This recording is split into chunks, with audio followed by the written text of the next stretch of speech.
How do you feel being here in Mexico?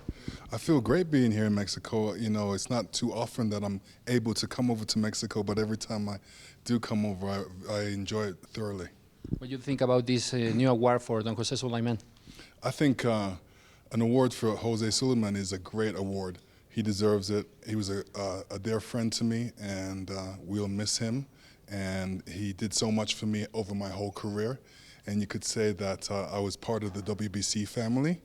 And I enjoyed being part of the WBC family because you could say he was a father of the WBC, and I was one of his sons. What do you remember? Something special that you remember about Jose Sulaiman? Do you have something about special from him? Yeah, you know, Jose Sulaiman was always so pleasant, never upset, you know, always focused on helping fighters. And he really cared for the fighters, and that's what I loved about him.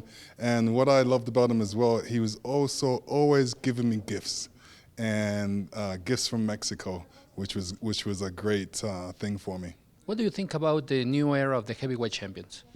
I think the new era is young.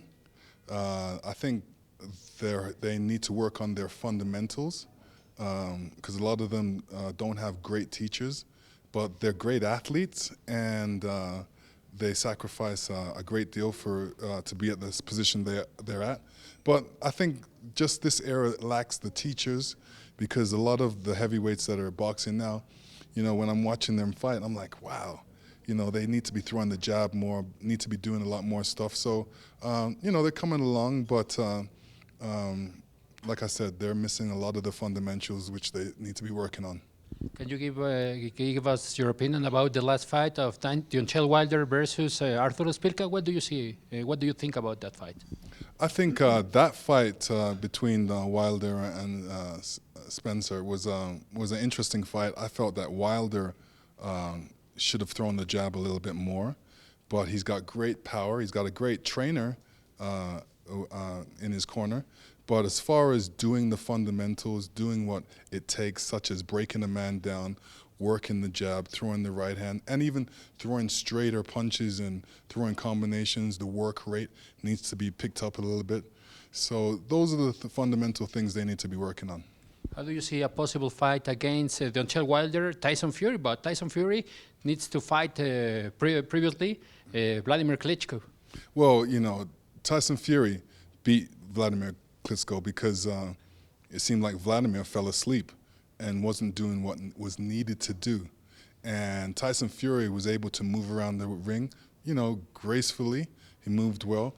And he was throwing the jab and keeping Vladimir mixed up and didn't know what Vladimir wanted to do in the fight. So it kept him very mixed up, and, you know, he won the fight. So as far as the fundamentals goes for Tyson Fury, he still lacks a lot of fundamentals, but he did do one thing good in that fight. He got in the mind of Vladimir, and he also moved well in the fight.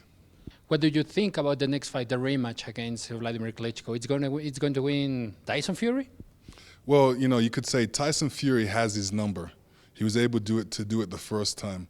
But Vladimir, you know, don't count him out, because, you know, maybe he needed this loss to wake him up again. So this is really how you can tell if a boxer is going to be a great champion or not. His willingness to come back and become a champion again. So we're going to be watching Vladimir and Tyson Fury. It should be an interesting, explosive fight with a lot of fireworks.